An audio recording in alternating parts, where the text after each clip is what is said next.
Hello friends, sorry technical classes में आपका स्वागत है। तो आइए इस लेक्चर में हम लोग पढ़ेंगे definition of DC machine and construction of DC machine के बारे में। डीसी मशीन कहने का मतलब जनरेटर एंड मोटर दोनों। इस पूरे चैप्टर में हम लोग जनरेटर के बारे में पढ़ेंगे। जनरेटर तो होता क्या है? जनरेटर जो कि ईएमएफ को जनरेट करे, वोल्टेज को जनरेट करे, यानी कि इलेक्ट्रिकल एनर्जी को जनरेट करे। कब जनरेट करेगा? जब हम लोग मैकेनिकल इनपुट देंगे, जब रोटेशन हम लोग इनपुट में रोटेशन देंगे तब हाँ ये क्या करेगा, आउटपुट में हमको इलेक्ट्रिकल एनर्जी देगा। उसी को हम लोग जनरेटर कहते हैं। मोटर किसे कहेंगे? मोटर हम लोग उसे कहेंगे जब हम लोग उसके इनपुट में इलेक्ट्रिकल एनर्जी सप्लाई करेंगे और उसके द्वारा हमको आउटपुट मैकेनिकल एनर्जी मिले तो उसे हम लोग मोटर कहेंगे। तो ये बेसिकली सभी लोग इसके बारे में जानते हैं, इसलिए मैं उसको नहीं लिखवा रहा हूँ। आइए अब देखते हैं सबसे जो मेन पार्ट है, construction of DC machine. DC machine का कंस्ट्रक्शन कैसे होता है, क्या होता है, उसको देखेंगे, समझेंगे। सबसे जो आउटर पार्ट होता है डीसी मशीन के कंस्ट्रक्शन का, वो होता है योक। योक जो है आउटर फ्रेम, इसको हम लोग फ्रेम भी कह सकते हैं। ये एक शेप प्रोवाइड करता है किसी एक डीसी मशीन को और साथ ही साथ मैकेनिकल स्ट्रेंथ प्रोवाइड करता है डीसी मशीन को। ये बना हुआ होता है स्मॉल मशीन के लिए।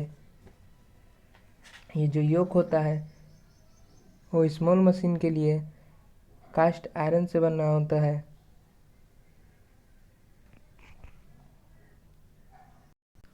और बड़े मशीन के लिए कास्ट स्टील से बना हुआ होता है। इसमें जो योक है वो हमको मैकेनिकल स्ट्रेंथ प्रोवाइड करता ही करता है, साथ ही साथ ये फ्लक्स को लो रिलेक्टेंस पाथ भी प्रोवाइड करता है ताकि फ्लक्स बाहर ना जा सके। डीसी मशीन के अंदर जो फ्लक्स प्रोड्यूस हो रहा है वो या तो आर्मेचर में जाए, नहीं तो अगर आर्मेचर में नहीं गया तो फिर ये योक के पास चला जाए, योक के से बाहर ना जाए। इसीलिए योक को क्या बनाया जाता है, लो रिलक्टेंस पाथ प्रोवाइड करने वाला मटेरियल बनाया जाता है, जो कि कौन होता है, कास्ट आयरन छोटे मशीन के लिए और बड़े मशीन के लिए कास्ट स्टील के रूप में जाना जाता है।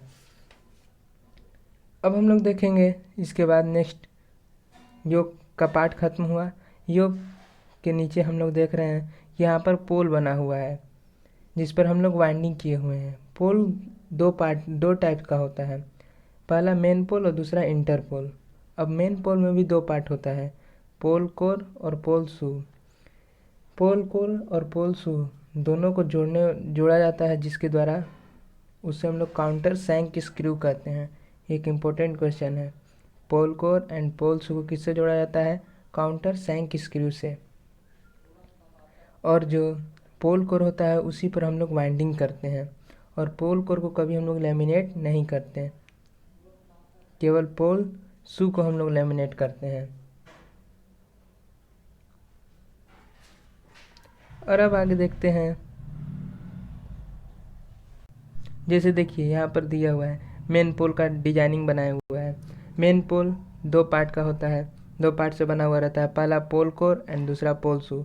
पोल कोर पर हम लोग वाइंडिंग करते हैं और पोल शू क्या करता है, पोल शू हम लोग को वाइंडिंग को गिरने से, हमारा जो आर्मेचर है उसमें गिरने से बचाता है, साथ ही साथ एरिया को बढ़ा देता है। एरिया को बढ़ाने से क्या होगा, जानते ही हैं, बी बराबर फाइन टू ए। जब एरिया बढ़ेगा तो हमारा क्या होगा, रिलक्टेंस का वैल्यू कम होगा, और जब रिलक्टेंस का वैल्यू कम होगा तो हमारा फ्लक्स का वैल्यू ज़्यादा हो जाएगा। और साथ ही साथ ये मैकेनिकल स्ट्रेंथ भी प्रोवाइड करता है फील्ड वाइंडिंग को। पहला इसका काम क्या हुआ, फील्ड वाइंडिंग को प्रोटेक्शन प्रोवाइड करता है, दूसरा पोल एरिया को बढ़ा देता है। एरिया बढ़ने के कारण रिलक्टेंस कम हो जाता है और रिलक्टेंस कम होने के कारण हमारा जो फ्लक्स है वो बढ़ जाता है। जब हमारा फ्लक्स बढ़ जाएगा तो हम लोग को, मतलब एरिया बढ़ाने से हमारा फ्लक्स क्या होता है, बढ़ जाता है। और ये मैकेनिकल स्ट्रेंथ भी प्रोवाइड करता है फील्ड वाइंडिंग को। ये किससे बना हुआ रहता है, पोल पोल भी बना हुआ रहता है कास्ट आयरन या कास्ट स्टील से बना हुआ रहता है। इंपॉर्टेंट क्वेश्चन ये है कि पोल कोर और पोल शू को किसके द्वारा जोड़ा जाता है, काउंटर सैंक स्क्रू के द्वारा। और पोल कोर को कभी लेमिनेट नहीं किया जाता है, हमेशा पोल शू को लेमिनेट किया जाता है। चलिए अब देखते हैं इसमें जो यूज होने वाले ब्रश के बारे में देखते हैं कि ब्रश कैसा होता है। तो ब्रश के रूप में हम लोग दो मटेरियल का यूज करते हैं, पहला कार्बन ब्रश, दूसरा कॉपर ब्रश। कार्बन ब्रश का कहाँ यूज करते हैं, तो वेव वाइंडिंग में यूज करते हैं, और कॉपर ब्रश का लैप वाइंडिंग में। अभी वेव वाइंडिंग और लैप वाइंडिंग आपको एक्सपेंडली रूप से आपको बताया जाएगा जब हम लोग आर्मेचर वाइंडिंग पढ़ेंगे तब। लेकिन अभी याद कर लीजिए कि ब्रश मुख्य रूप से दो प्रकार का होता है, पहला कार्बन ब्रश, दूसरा कॉपर ब्रश। कार्बन ब्रश जो होता है उसका यूज हम लोग वेव वाइंडिंग में करते हैं, और कॉपर ब्रश का यूज हम लोग लैप वाइंडिंग में करते हैं। वेव वाइंडिंग जो होता है वो हाई वोल्टेज लो करंट के लिए प्रीफर किया जाता है, और जो हमारा लैप वाइंडिंग होता है वो low voltage and high current के लिए प्रीफर किया जाता है। ऐसा क्यों होता है वो सब आपको नेक्स्ट लेक्चर में जब हम आर्मेचर वाइंडिंग बताएंगे तब हम आपको अच्छी तरीके से समझाएंगे कि वेव वाइंडिंग में high voltage and low current के लिए क्यों प्रीफर किया जाता है, और लैप वाइंडिंग लो वोल्टेज और हाई करंट के लिए क्यों प्रीफर किया जाता है। अब देखते हैं कार्बन का हम लोग क्यों यूज करते हैं एज अ ब्रश के रूप में क्यों यूज करते हैं। तो पहला कारण उसका है इसकी सेल्फ लुब्रिकेटिंग प्रॉपर्टी होने के कारण हम लोग ब्रश के रूप में कार्बन का यूज करते हैं। और दूसरा जो कारण है इसका यूज करने का निगेटिव टेम्परेचर कोएफिशिएंट होने के कारण, यानी कि जब ब्रश से हमारा कम्यूटेटर जब मूव करेगा, रोटेट करेगा, तो ब्रश से फ्रिक्शन होगा ब्रश के साथ उसका, जिसके कारण वहाँ का टेम्परेचर बढ़ेगा। जब टेम्परेचर बढ़ेगा तो ब्रश जो है निगेटिव टेम्परेचर कोएफिशिएंट होने के कारण उसमें जैसे जैसे टेम्परेचर बढ़ेगा वैसे वैसे रेसिस्टेंस का वैल्यू कम होते जाएगा। और अच्छी तरीके से ब्रश से ही हम लोग क्या करते हैं, आउटपुट हम लोग जो लेते हैं वो ब्रश से ही लेते हैं, तो ब्रश से हमारा क्या होगा, इलेक्ट्रिकल आउटपुट अच्छी तरीके से हम लोग को मिल पाएगा। अगर वो पॉजिटिव टेम्परेचर कोफिशिएंट होगा तो जैसे जैसे हमारा टेम्परेचर बढ़ेगा वैसे वैसे हमारे रेसिस्टेंस का भी वैल्यू बढ़ेगा, हम लोग अच्छी तरीके से करंट को वहाँ से ब्रश से नहीं ले पाएंगे। इसीलिए उसको हम लोग निगेटिव टेम्परेचर कोफिशिएंट वाले मटेरियल का यूज करते हैं, और उसमें भी किसका यूज करते हैं, कार्बन का। पहला कारण सेल्फ लुब्रिकेटिंग प्रॉपर्टी, इसमें लुब्रिकेशन को लगाने की आवश्यकता नहीं पड़ती, इसीलिए हम लोग कार्बन का यूज करते हैं एज अ ब्रश के रूप में। और दूसरा कारण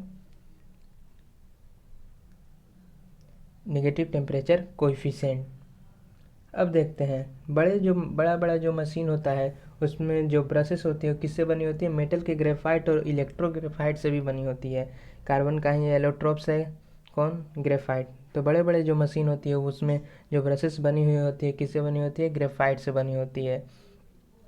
और मेटल ग्रेफाइट है स्मॉलेस्ट वोल्टेज ड्रॉप, क्यों बनी होती है, क्योंकि जो मेटल ग्रेफाइट होता है उसमें वोल्टेज ड्रॉप जो होता है बहुत ही कम होता है। और एक पॉइंट और इम्पोर्टेंट है, कार्बन ब्रश में जो वोल्टेज ड्रॉप होता है वो 2 वोल्ट होता है। तो अभी तक हम लोगों ने क्या सीखा, ब्रश किससे बना हुआ रहता है, ब्रश दो सबस्टेंस से मिलकर बना हुआ रहता है, पहला कार्बन ब्रश, दूसरा कॉपर ब्रश। कार्बन ब्रश का यूज कहाँ करते हैं, वेव वाइंडिंग में, कॉपर ब्रश का लैप वाइंडिंग में। वेव वाइंडिंग का यूज कहाँ करते हैं, हाई वोल्टेज लो करंट में, और लैप वाइंडिंग का यूज कहाँ करेंगे, low voltage and high current में। ये इंपॉर्टेंट पॉइंट है, इसको नोट करके रखिए। और फिर कार्बन ब्रश का ही हम लोग यूज क्यों करते हैं, नेगेटिव टेम्परेचर कोएफिशिएंट के कारण और सेल्फ लुब्रिकेटिंग प्रॉपर्टी के कारण।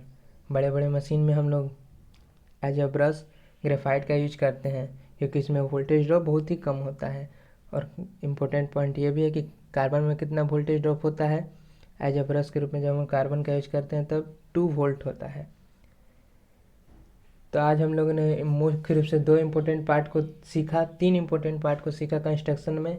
योग के बारे में जाना, योग स्मॉल मशीन के लिए योग किससे बना हुआ होता है, कास्ट आयरन से, और कास्ट स्टील से कब बना होगा, जब वो लार्ज मशीन होगा तब। ये इम्पोर्टेंट का योग से हो गया। पोल में हम लोगों ने सीखा पोल कोर को कभी लेमिनेट नहीं करते हैं, पोल शू को हमेशा लेमिनेट किया जाता है। और जो पोल जो होता है वो कास्ट आयरन या कास्ट स्टील से बना हुआ रहता है। 2 बातें हो गई। इसके बाद हम लोगों ने ब्रश देखा और ये उसके बारे में इम्पोर्टेंट चीज़ देखा। तो चलिए आइए, इस लेक्चर में इतना है। आपको इसका नोट्स सॉरी टेक्निकल क्लासेस के व्हाट्सएप ग्रुप में मिल जाएगा। चलिए इस लेक्चर में इतना है, थैंक यू।